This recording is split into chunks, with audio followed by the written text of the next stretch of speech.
할렐루야. 우리 옆 사람에게 믿음은 자기 행위를 의지하지 않고 예수님 공로를 의지하는 겁니다. 이렇게 인사 한번 하겠습니다.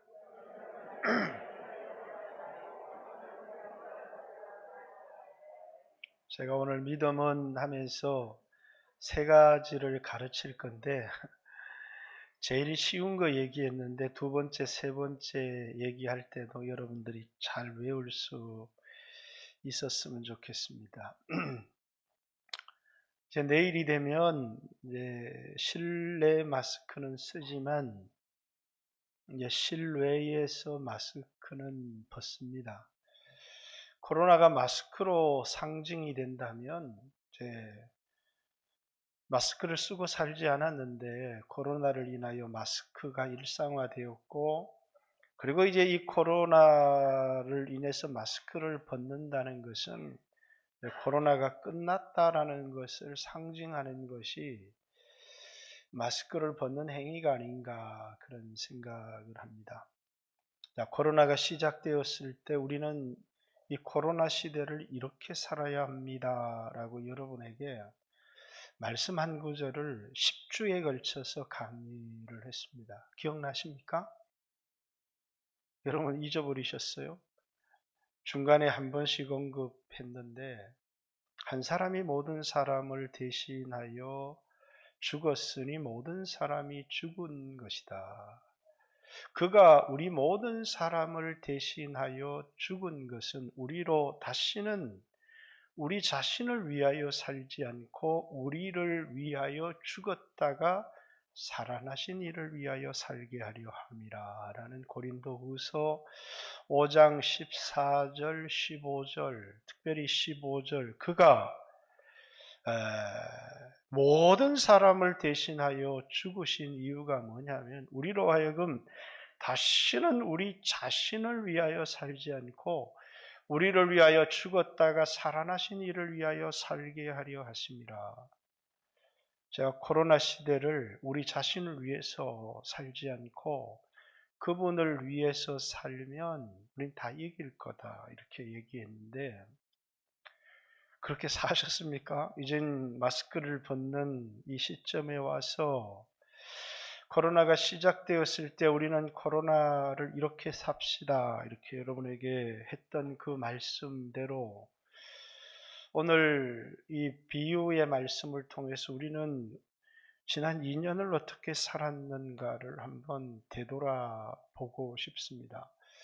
그래서 우리의 믿음을 좀 점검해 보고 싶어요. 내가 정말 믿음이 있는지. 어떤 사람은 내가 기도하면 믿음이 있다고 생각해요. 예배를 드리면 믿음이 있다고 생각하죠. 근데 정말 내 안에 하나님이 기뻐하시는 건 믿음이잖아요. 사람은 소유를 기뻐하고 소유를 보지만 하나님 믿음을 보십니다. 그래서 누가복음 18장에 인자가 올 때 믿는 자를 보겠느냐, 하나님이 주신 믿음을 하나님이 반드시 찾아내고 그리고 그 믿음이 있는 사람에게 하나님 복을 주시겠다 이렇게 말씀하셨는데, 그 하나님이 기대하시는 믿음, 보이지도 않고 만져지지도 않는 그 믿음이 지금 이 내 가슴 속에 있는지를 한번 돌아보고, 또 그렇게 살지를 못했다면 우리 자신을 한번 돌아보고 반성하고 회개하는 시간이었으면 좋겠다 싶어서, 그래서 여러분들에게 먼저 이 말씀을 언급합니다. 여러분, 믿음은 뭐라고요? 자기 행위를 의지하는 게 아니고 예수님 공로를 의지하는 것이다 이렇게 얘기를 했습니다. 유대인들이 로마서 10장에 보면 자기 의를 세우려고 하나님의 의에 굴복하지 않았다 이렇게 얘기합니다.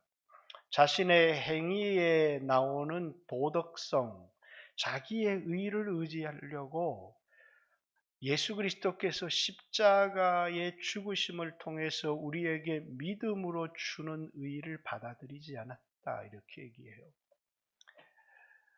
창세기 3장에도 인간이 죄를 짓고 나서 무화과 나무 잎으로 자신의 부끄러움을 가려요. 그런데 그 무화과 나무 잎은 우리의 죄를 가리지 못하고 우리의 부끄러움을 가리지를 못해요. 우리 스스로가 우리 부끄러움을 가리려고 하는 게 도덕성인지 모르겠어요. 그러나 그것으로는 하나님 앞에 의롭다함을 얻을 수가 없어요. 인간의 어떤 행위도 인간의 어떤 도덕적 삶도 하나님 앞에 인정을 받을 수 없다는 것입니다. 오직 예수 그리스도께서 우리를 대신하여 죽으셨다가 살아나신 믿음에서 난 의만 하나님을 기쁘시게 하고 하나님께 영광을 돌릴 수 있는 겁니다. 그래서 여러분이 뭘 의지하는지, 내 행위를 의지하는지, 예수 그리스도의 십자가를 의지하는지, 내 행위를 의지하는 사람은 믿음으로 살아가는 사람이 아니고 예수 그리스도께서 나를 위하여 대신 죽으신 그 예수의 공로를 의지하는 사람이 믿음을 가진 사람이고 하나님을 기쁘시게 하는 사람이다. 두 번째. 믿음은요, 자신의 필요에 집중하는 삶이 아니에요. 자신의 필요.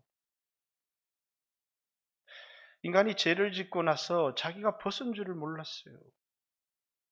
그런데 아담아 아담아 이렇게 부르니까 내가 벗었음으로 숨었습니다. 누가 너의 벗었음을 고하였느냐 이렇게. 선악을 알게 하는 나무의 실과를 먹지 말라고 했는데 내가 먹었느냐 이렇게 하나님이 물으시죠. 인간이 타락하기 이전의 인간은 하나님을 바라보고 하나님의 영광을 위하여 살았어요. 자기를 바라보지 않았다는 거예요. 그런데 인간이 죄를 짓고 나니까 끊임없이 자신의 필요에 집중하는 삶을 살기 시작하는 겁니다. 그래서 이제 이방인들의 삶이 어떤 삶이냐면 먹을 것, 마실 것, 입을 것을 끊임없이 구하는 삶이에요. 이방인의 삶이라는 건 믿음을 가지지 못한 삶인데 하나님이 나의 필요를 채워주시는 분이라는 사실을 못 믿어요.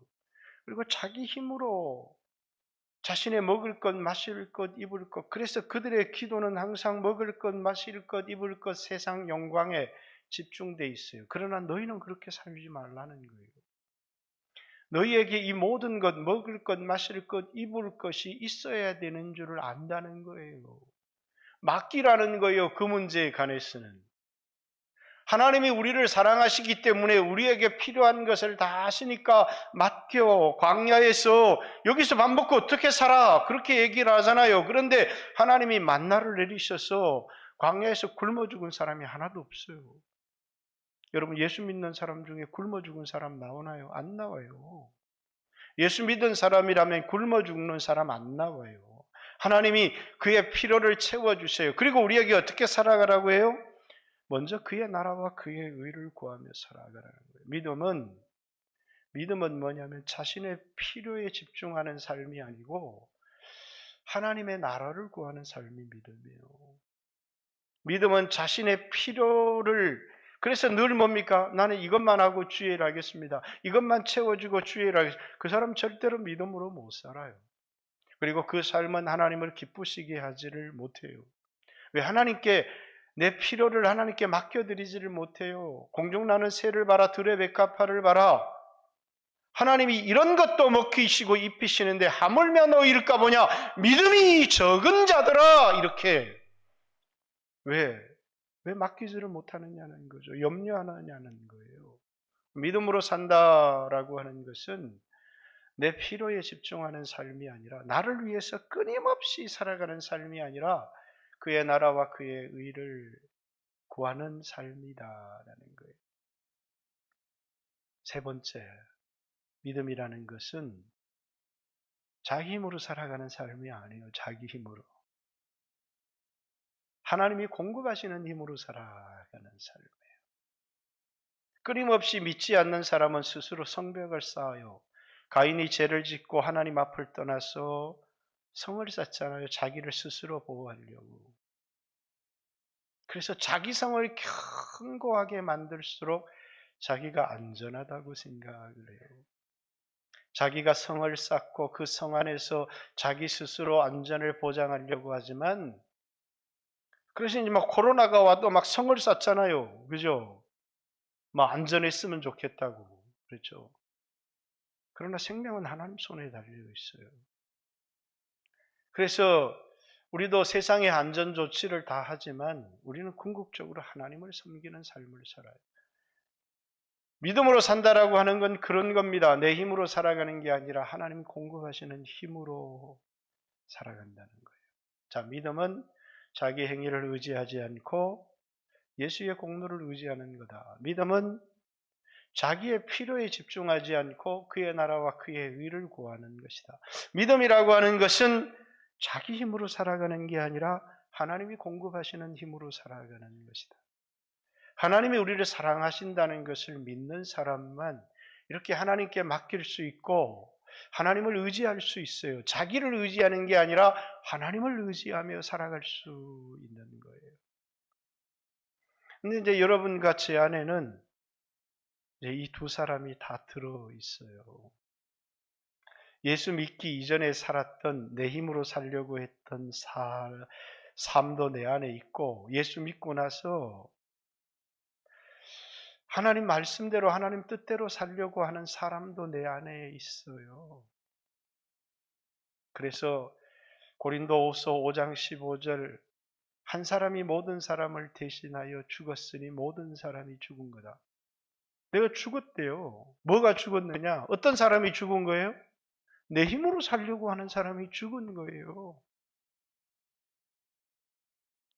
내 힘으로 살려고 하는 뿐만 아니라 내 행위를 의지하는 사람, 자기를 의지하며 살아가는 사람, 자기 필요에 집중하며 인생을 살아가는 사람이 죽은 거예요. 예수님이 십자가에 죽으실 때 내 대신 형벌도 받으셨지만 나를 위하여 살아가던 그 사람도 십자가에 못 박혀 죽은 거예요. 그가 우리 모든 사람을 대신하여 죽으신 이유가 뭐냐면 우리로 하여금 다시는 우리 자신을 위해서 살지 않고 우리를 위해서 죽었다가 다시 살아나신 이를 위해서 살게 하려 함이라 이렇게 얘기를 하죠.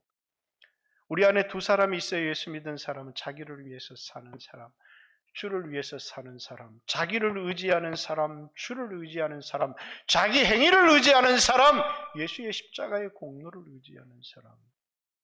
우리 안에 뭘 의지하느냐? 우리 인생에 어떤 손님이 찾아올 때가 있어요. 어떤 때는 정말 기쁜 손님이 찾아올 때도 있지만 원하지 않는 손님이 찾아올 때가 있어요. 사업을 했더니 100억, 200억 돈이 모이기 시작해요. 정말 좋은 손님이 찾아온 거죠. 근데 어떻게 살다 보니까 어느 날 암병이 찾아오고 또 코로나가 찾아오고 이런 또 우리가 원치 않는 사건, 손님들이 우리에게 찾아올 때가 있어요. 그 손님이 찾아올 때 우리는 누가 마중 나가야 돼요? 옛사람이 마중을 나가면 절망을 해요. 그리고 또 좋은 손님이 찾아왔을 때는 한도 끝도 없이 교만해져요. 그런데 예수 믿고 거듭난 사람이 내게 찾아온 손님이 찾아왔어요. 암병입니다. 이렇게 찾아오면 이 사람은 뭡니까? 살든 죽든 내게 남은 삶을 주를 위해 살아야 되겠다. 모든 사람도 다 죽는데 그래서 내게 남은 시간이 얼마든 주를 위해서 살아야 되겠다. 그러면서 그의 삶을 바꾸는 회개 터닝 포인트의 기회로 삼죠. 그래서 하루하루를 말씀을 대로 하나님 영광을 위해서 살다 보니까 1년도 되고 2년도 되고 5년도 되고 10년도 되는 기적들이 일어나는 거예요. 왜요? 사람이 바뀌었거든요. 수없이 사람들이 말하던 그런 일들이 내게 찾아오는 게 아니라 그냥 기적이라고 하는 것은 내 힘으로 살아갈 때는 기적이에요. 왜? 내 힘으로는 이길 수 없는 문제를 만났거든요. 하나님 능력으로 살아갈 때는 그건 기적이 아니에요. 그냥 말씀대로 이루어지는 일일 뿐이죠. 그러니까 우리에게 코로나가 찾아오든 암병이 찾아오든 사업의 성공이 우리에게 찾아오든 우리 인생의 어떤 사건이 우리에게 찾아오든 그 사건 자체가 우리의 인생의 성공과 실패를 결정하는 게 아니에요. 저 사람 암병 찾아왔으니까 끝났어. 그거 끝난 거 아니에요. 어떤 사람은 돈이 대박이 났으니까 저 사람 성공해서 그 성공 아니에요. 중요한 건 그 사건을 누가 반응하고 맞이하느냐가 우리에게 중요한 거예요. 옛사람이 나가서 맞이하면 그건 끝이에요.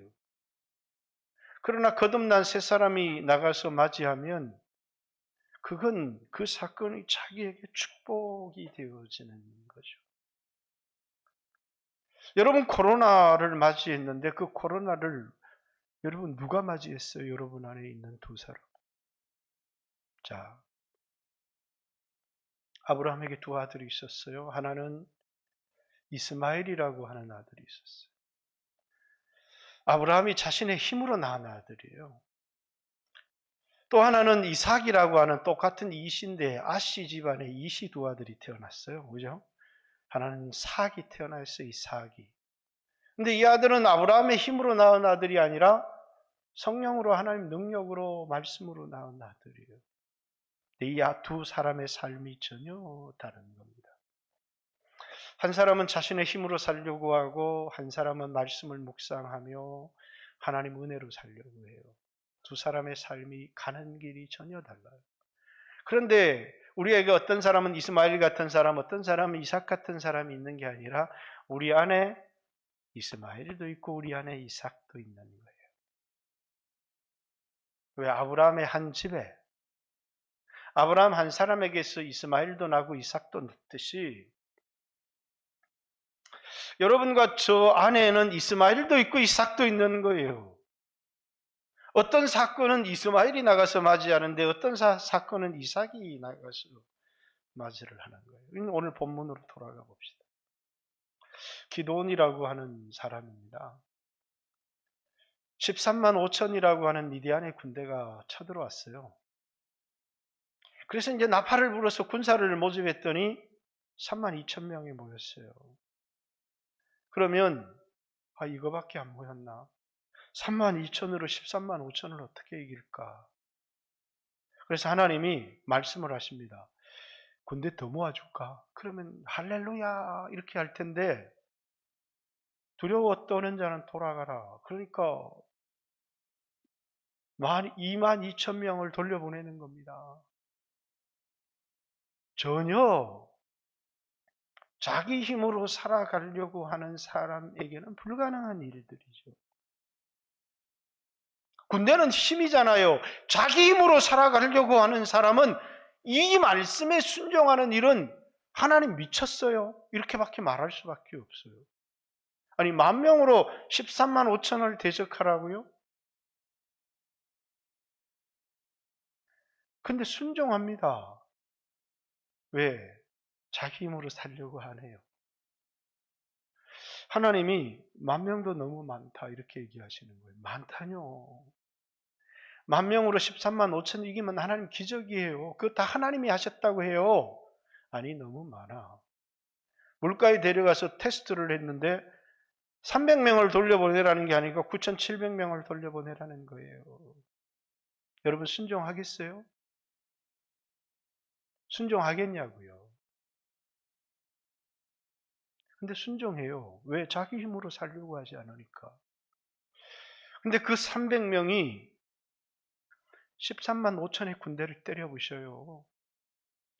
현장 전투에서 12만 명을 한꺼번에 죽이고요. 추격해서 1만 5천의 군대를 격파시켜요. 300명. 그런 일이 어떻게 일어날 수 있어요? 역사적 사건이에요. 그런 일이 일어났어요. 전쟁에 이겼어요. 자, 이 미디안과의 전쟁 속에서 기도원 안에 어떤 사람이 나간 거예요? 자기를 위해서 살려는 사람. 자기를 의지하는 사람이 아니라 하나님 능력으로 살려고 하는 사람이 13만 5천의 미디안 군대가 쳐들어왔을 때 그 사건에 대해서 반응한 거예요. 어차피 나는 죽었는데 난 더 이상 나를 위해서 살지 않고 나는 주를 위해서 살아. 전쟁에 실패한다고 할지라도 말씀에 순종하다 살다 죽지 하면서 하나님 말씀에 순종했어요. 그리고 그것이 기적이 되었어요.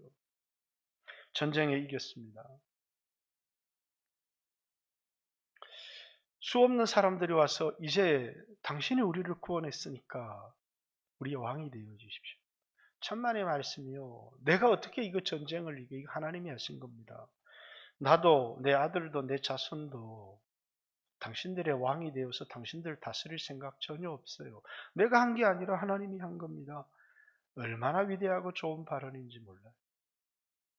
거기서 딱 끝났으면 너무 좋았을 텐데, 사람은 누구든지 자기가 기억되고 싶어요. 자, 하나님이 우리에게 하신 일을 기억하면 그건 내가 겸손해지잖아요. 십자가를 기억하는 사람은 겸손해요.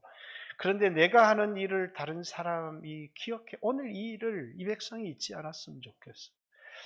그래서 그들의 금고리를 모아서 에봇 하나를 만들었어요. 이것이 하나님의 놀라운 역사를 기억하는 기념물이었으면 좋았을 텐데, 이것이 사람들에게 기도원의 전승을 기억하게 하는 전승비 같은 그 기념물이 된 거예요. 이것이 뭐라고요? 기도원의 집에 올무가 되었다, 이렇게 얘기를 합니다. 자, 힘들고 어려울 때 하나님만 의지하고 살아요. 어차피 내 힘으로 못 살 거니까. 근데 번영이 찾아왔어요. 성공이 찾아왔어요. 그때 뭡니까? 하나님께 영광을 돌리고 저는 아무것도 아닙니다 하고 그 역사의 뒤안길로 사라졌다면 정말 위대한 사람이 될 수 있었을 텐데, 자기가 기억되고 싶었던 거예요. 여러분, 기도원 안에 하나님만 의지하는 사람도 있었고, 자기가 기억되고 싶고, 자기 이름을 남기고 싶고, 사람들이 기억해 주고 했으면 좋겠다는 자기를 높이고자 하는, 자기를 낮추는 자는 높아질 것인데 자기를 높이는 자는 낮아지리라, 이렇게 얘기를 했는데 자기를 드러내고 싶은 욕망이 생겨나기 시작했어요. 여러분, 우리 가운데도 얼마든지 그런 일들이 있을 수 있잖아요. 그래서 이제 이 기드온에게 두 종류의 아들이 태어나는 거예요. 두 종류의 아들. 무화과나무 같은 아들이 태어나는 겁니다. 또 감람나무, 포도나무 같은 아들도 태어났는데, 아브라함에게 이스마엘과 이삭이 태어났듯이 가시나무 같은 상처받은 아들도 태어나는 거예요. 그래서 이건 이제 두 종류의 삶, 우리 안에 있는 두 사람을 얘기하는 거예요. 그건 어떤 사람은 감람나무 같은 사람, 어떤 사람은 가시나무 같은 사람이 있다는 게 아니라, 예수 믿는 여러분, 제 안에 다 누가 있어요? 이 안에 아비멜렉이 들어있어요. 내 안에 또 누가 다 있다고요? 요담이나 기드온의 70인 아들 같은 사람이 내 안에 다 들어있다고요. 어느 날 나무들이 모여서 왕을 뽑아요. 왕을 뽑는데 보니까 정말 왕이 됐으면 좋겠다는 사람, 왕이 될 만한 그런 자격이 있는 사람에게 갔어요. 무화과나무, 감람나무, 포도나무에게 갔어요. 우리 왕이 되어주세요. 그랬더니 이 나무들의 말이 아주 걸작이에요. 나는 창조됐다. 어떻게 창조됐느냐? 하나님을 영화롭게 하고 사람을 기쁘게 하는 기름 만드는 것이 내 본분이다. 난 그것이 내 존재의 목적이라는 거예요. 내가 이 존재의 목적, 부름받은 목적, 삶의 목적을 버리고 창조받은 목적을 버리고 내가 나무들 위에 우쭐대느냐? 나 그러지를 못하겠다고 얘기해요. 자, 여러분과 저의 삶에서 높아지기를 원하는 사람도 있고, 내가 오늘 이 땅에 존재하는 목적을 생각하는 사람이 있어요. 사도행전 20장 24절에 보니까 사도 바울이 주 예수께 받은 사명, 하나님 은혜에 증거하는 일, 이게 자신의 존재 목적이라는 거예요. 사명이죠. 살려고 살아가는 게 아니라, 내가 존재하는 이유는 이 땅에 사는 게 목적이 아니라, 잘 사는 게 목적이 아니라, 높아지는 게 목적이 아니라, 이름을 내는 게 목적이 아니라, 주 예수께서 내게 맡기신 사명, 주신 사명, 이 은혜의 복음을 땅 끝까지 전하는 것이 내가 이 땅에 존재하는 목적입니다. 나는 그 목적을 이루기 위해서 내 목숨을 조금도 귀한 것으로 여기지 않습니다. 이게 목적에 이끌리는 사람이 있어요. 그런데 또 어떤 사람은 그렇지 못하죠. 뭐라고요? 잘 살고 싶어요. 군림하고 싶은 겁니다. 가시나무처럼 하나님 창조주가 있고 나를 구원한 구속주가 있고 그 창조주와 구속주가 나를 불렀어요. 팔로미. 주님이 불러서 갔더니 뭐라고요? 너 이제 고기 잡는 일 그만두고 사람 잡는 일, 사람 낚는 일을 해라. 예. 그래서 그들은 그 부르심을 따라 인생을 살아가기 시작하는 거예요. 근데 이제 하나님의 부르심과는 전혀 상관이 없이 예수를 믿어요. 주 안에 있는 나에게 이 빈궁한 삶이 변해서 부요한 삶이 되어질 줄을 믿습니다. 예수 믿는 사람이 빈궁한 삶이 바뀌어서 부요한 삶이 되어지면 좋죠. 그러나 그것이 우리 인생의 존재 목적은 아니에요. 근데 뭐라고요? 그저 나와서 하나님 나를 불러주신 목적이 뭡니까? 그 목적대로 살게 해주십시오. 그러면 그 목적대로 살아갈 수 있도록 하나님이 능력도 주시고 은혜도 주시고 할 텐데 끊임없이 높아지고 싶어요. 이게 아비멜렉의 속성이에요. 상처받은 사람의 속성이고요. 끊임없이 염려해요. 그래서 이렇게 기도하죠. 하나님 10억만 주면 그때부터 주의를 하겠습니다. 그 사람 10억 줘도 주의를 절대로 안 해요. 여러분 가난할 때 주의를 못하는 사람은요. 1조 2조가 있어도 주의를 못해요. 주의 일은 아무것도 가지지 않았을 때 가난할 때 할 수 있는 게 주의 일이에요. 가난한 사람이 돈 벌고 형통하면 너무너무 유혹이 많아서 주의 일 하기가 어려워요. 그런데 하나님 나 주의 일 너무너무 하고 싶은데 밥 먹고 사는 일이 너무 힘들었어요. 그래서 하나님 좀 밥만 먹을만 하면 주의 일 하겠습니다. 이미 그는 자기를 의지하는 사람이지 주를 의지하는 사람이 아니에요.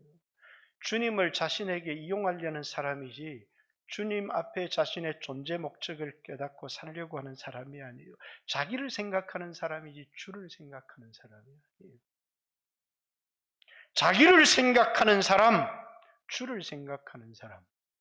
십자가가 왜 우리에게 중요하냐면 십자가는 우리를 위하여 죽은 십자가입니다. 예수님이. 그러나 우리를 위하여 죽은 십자가일 뿐만 아니라 우리가 죽은 십자가예요. 이전에 옛사람, 내가 예수 믿기 전에 살았던 그 사람은 십자가에 못 박고 이제는 새롭게 살아가는 사람이잖아요. 그런데 여전히 예수 믿고도 그 사람으로 살아가요. 하나님께 맡기지를 않아요. 하나님, 내 미래를 하나님 손에 맡겨요. 이렇게 맡기고 다 맡겨드려야 되는데 하나님 맡깁니다. 그러면서 기도하고 일어났는데 기도한들 무슨 소용이 있나. 이러면서 벌떡 일어나는 거예요. 나 기도한 거 다 취소합니다. 아무 소용없는 거예요. 내가 지고 있는 짐을 주님께 다 맡겼으면 주님께 맡겨야 되는데 여전히 염려는 내가 다 지고 있는 거죠. 왜? 옛사람이 그래요. 주님이 나를 사랑하시는 것을 알아요. 내 삶이 주님의 손안에 있는 것을 알아요. 그래서 주님께 맡겨드려요. 주님께 맡긴 것은 주님이 책임을 지세요. 여러분 그리스도인의 삶에서요. 내 인생에 어떤 사건이 찾아와서 세 사람이 마중을 나가서 주님께 맡긴 거예요. 그럼 그것은 주님이 뭐라고요? 책임을 져요. 요즘은 코로나 때문에 목욕을 안 가지만 목욕탕에 가면 맡기지 않는 물건은 책임지지 않습니다. 목욕탕 주인도 그래요. 내가 짊어지고 있는데 주님이 왜 책임지시나요? 그죠? 주님께 맡겨야죠. 내 짐을 주님께 다 내려놓고 주님께 맡겨야 돼요. 그런데 내게 찾아온 이 사건 앞에서 언제나 새 사람이 마중을 나가야 되는데 이 옛사람, 나의 중심의 사람. 그래서 이 사람은 어떤 사람이야? 나를 높이고 싶은 사람, 지배하고 싶은 사람이에요. 포도나무, 감람나무, 무화과나무 자신의 본분을 통해서 뭐라고요? 하나님을 영화롭게 하고 사람을 기쁘게 하려고 하는 자기를 위해서 사는 게 아니라 이 사람의 삶에는 언제나 하나님이 있고 이웃이 있어요. 그게 자기 중심이 아니라 하나님 중심이고 그들을 섬기기 위해서 살아가는 삶이에요. 왜? 이 땅의 그 삶이 바로 심는 삶이기 때문이에요. 이 땅은 누리는 시간이 아니라 심는 시간이에요. 봄에는 심어야 되고 가을에는 거두는 겁니다. 육신의 것으로 심고 썩을 것으로 심고 욕된 것으로 심고 낮은 것으로 심고 썩을 것으로 심고 썩지 아니할 것으로 영광스러운 것으로 영원한 것으로 신령한 것으로 거두는 것이잖아요. 근데 육신의 사람은 그렇지 못해요. 끊임없이 지배하고 싶어 해요. 군림하고 싶어 하죠. 주님은 이 세상에 육신을 입고 오셔서 나는 섬김을 받으러 온 것이 아니라 섬기려 하고 많은 사람들을 위하여 내 몸을 대속물로 주러 왔다 이렇게 얘기합니다. 여러분 우리 안에 그런 사람이 있어요. 예수 믿고 거듭난 사람이요. 여러분 기도하고 성령에 충만할 때 그런 마음이 들어요. 그런데 우리는 순간순간 우리 자신이 옛사람에 사로잡히고 있을 때가 있어요. 군림하고 싶고 지배하고 싶고 그런 겁니다. 우리 안에는 아비멜렉도 있고 요담으로 대표되는 나머지 70인의 아들도 우리 안에 있는 겁니다. 자, 이제 결론으로 가볼까요? 이게 우리에게 중요한 거예요. 우리는 코로나를 어떻게 맞이했어요? 여러분, 우리는 코로나를 어떻게 맞이했어요? 누가 맞이한 거예요? 이 코로나 속에서 여러분을 생각했어요. 주를 생각했어요. 여러분 스스로가 여러분의 안전을 지키려고 성을 쌓았어요. 아니면 여러분의 안전을 하나님께 맡겼어요. 이 코로나 속에서 먹고 살고 입는 것, 그 하나님이 공급해 주실 거라고 믿었어요. 아니면 내 스스로 염려하고 두려워하고 걱정했어요. 코로나는 테스트예요. 여러분, 하나님은 우리를 테스트하시죠. 우리 순종을 테스트해 보시는 거예요. 우리에게 믿음이 있는지 믿음이 없는지를 테스트해 보는 거예요. 40년 광야길을 걷게 하셨어요. 이유가 뭐냐? 너희가 말씀에 순종하는지 순종하지 않는지 알려 하심이라 이거예요. 하나님이 아브라함을 테스트하셨어요. 하나밖에 없는 독자 이삭을 모리아 산으로 데려가 제물로 드리라는 거예요. 말씀으로 살려는지 자신의 힘으로 욕망으로 살려는지 테스트해 보신 것이죠. 아브라함아, 아브라함, 이제야 네가 나를 경외하는 줄 알아. 우리는 우리 자신을 어떻게 평가할지 모르겠어요. 그러나 여러분을 책망하려고 하는 얘기는 아니에요. 계속 어둡게, 계속 어두운 눈으로 우리 자신을 바라보면 우리는 벗어날 길이 없어요. 우리 자신을 정확하게 좀 보고 싶었어. 내 믿음의 현주소를 보고 싶었어. 나 기도하고 있는데, 나는 이렇게 하고 있는데, 그게 아니라 내게 정말 하나님이 기뻐하시는 온전한 믿음을 보고 싶었어. 그 믿음이라고 하는 것은 내 안에 거듭나지 못했다 그런 얘기가 아니라 어떤 문제 때마다 거듭난 새 사람이 마중을 나가서 믿음으로 반응해야 되는데 언제나 염려와 걱정과 자기 자신을 위한 반응을 하더라는 거예요. 그게 불신앙이에요. 사랑하는 성도 여러분, 여러분 안에는 두 사람이 있어요. 그리고 우리에게는 앞으로도 수없는 사건들과 수없는 어려움들이 찾아오죠. 누가 나갈 겁니까? 어떻게 반응할 거예요? 여러분의 힘으로 살아갈 겁니까? 여러분의 행위, 여러분의 공로를 의지할 겁니까? 끊임없이 나를 위하여 내 필요에 집중하는 삶을 살아갈 것입니까? 옛사람은 자기 행위를 의지해요. 옛사람은 자기 힘으로 살아가려고 해요. 옛사람은 자기 필요에 집중해요. 그러나 거듭난 새사람은 예수의 십자가의 공로를 의지해요. 거듭난 새사람은 자기 필요가 아니라 그의 나라와 그의 의에 집중을 해요. 왜? 하나님이 공급해 주실 거라는 사실을 알기 때문에. 자, 내게 아무리 크고 어려운 일이 와도 옛사람이 마중을 나가면 좌절하고 절망해요. 그러나 새사람이 나가면 아, 여기 하나님 뜻이 있구나. 하루를 살아도 주를 위해 살지 뭐. 그것이 자신의 인생의 터닝 포인트의 기회가 돼요. 새로운 삶의 기회. 그리고 끝날 줄 알았던 삶이 끝나지를 않는 거예요. 하나님을 경험하는 기회가 되죠.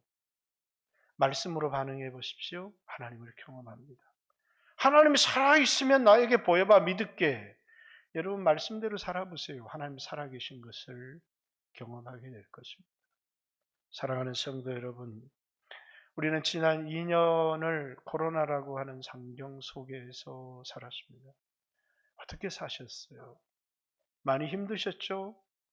어려웠을 겁니다. 그러나 하나님은 그 속에서 우리에게 믿음을 보기를 원했고 지금도 마찬가지예요. 우리는 여전히 코로나는 진행 중이지만 여러분과 제가 이 코로나에 어떻게 반응할 것인지는 신앙은 어떤 사건이 일어나느냐가 아니라 어떻게 반응하느냐예요. 누가 반응하느냐예요.